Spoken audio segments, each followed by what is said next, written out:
Welcome to All Stocks Index, a video series that breaks down financial performance of every publicly traded company. In this video, we look at Microsoft's financial results for fiscal year 2024. Microsoft was founded on April 4, 1975. Headquartered in Redmond, Washington. Current CEO, Satya Nadella.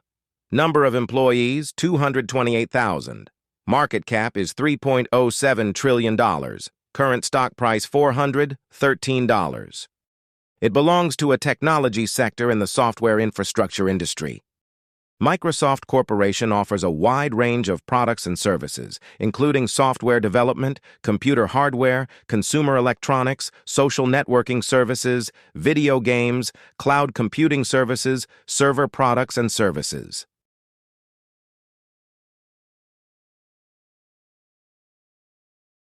Let's analyze Microsoft's financial performance for fiscal year 2024 by breaking down the 10K report. Let's begin with the income statement.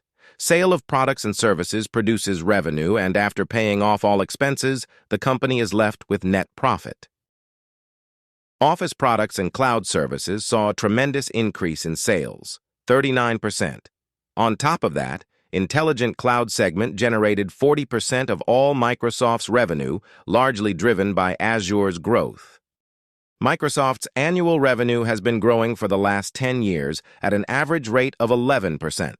In the last year, Microsoft made a record-breaking $245 billion. Cost of goods sold was only 30%, the lowest in a decade. Reported gross profit was $171 billion. 36% was spent on operating expenses, specifically research and development, which was $29.5 billion. Selling and marketing expenses were $24.5 billion. With increased revenue, Microsoft spent more on R&D, even if it's a smaller percentage of total revenue, thus reducing operating expenses and increasing operating income.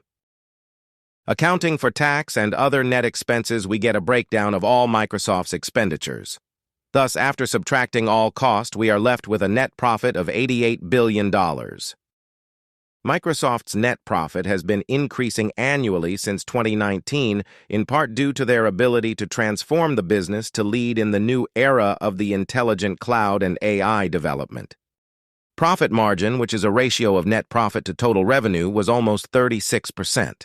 A very commending result considering Microsoft has been in business almost 50 years. As mentioned, after 2019, profit margins crossed 30% and remained there, reaching new records.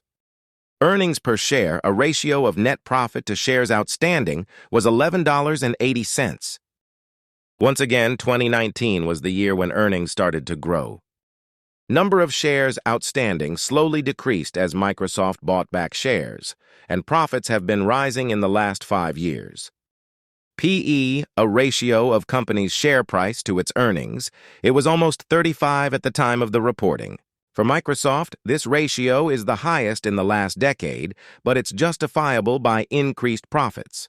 Furthermore, it's below the tech sector average PE of 40. Moving on to the balance sheet. Total assets equal total liabilities plus equity. Property, plant, and equipment is Microsoft's largest asset. It is no surprise that Microsoft has short-term, unearned revenue as its largest liability, considering it sells subscription-based products and prepaid services. Those $57 billion will become revenue on the income statement within a year. Let's examine Microsoft's ability to pay its short-term debt obligations. First, the cash ratio. We take the most liquid assets and divide by current liabilities. In 2024, Microsoft's cash ratio dropped below 1 for the first time in a decade. Not a major concern for a big corporation such as Microsoft, and here's why. Current ratio is around 1.27, so current assets are sufficient to pay for short-term obligations. Similarly, quick ratio is also 1.27, which generally indicates good short-term financial strength, but the two lines are converging. Checking the leverage ratio of total assets to total debt, Microsoft remains a safe investment with low debt obligations. As for debt-to-equity ratio, Microsoft's assets are funded by equity rather than loans. Microsoft dividend payments increased steadily over the last 10 years, an attractive facet for investors. Growing revenue pushed the return on assets higher, indicating that Microsoft efficiently manages its balance sheet to generate profits. Similarly, Microsoft always had an exceptional return on equity, making its stock attractive for investors. Breaking down the cash flow from operating activities, sales of products and services attributed to the most of the cash inflow in fiscal year 2024. As for financing, Microsoft repurchased $17 billion worth of its shares and paid almost $22 billion in dividends, ending up with cash outflow of $37.7 billion. But even biggest outflow of cash happened on the investing side, because Microsoft spent $69 billion in acquisitions, and that's in addition to spending $44 billion on property, plant, and equipment. So does Microsoft have a fair amount of cash?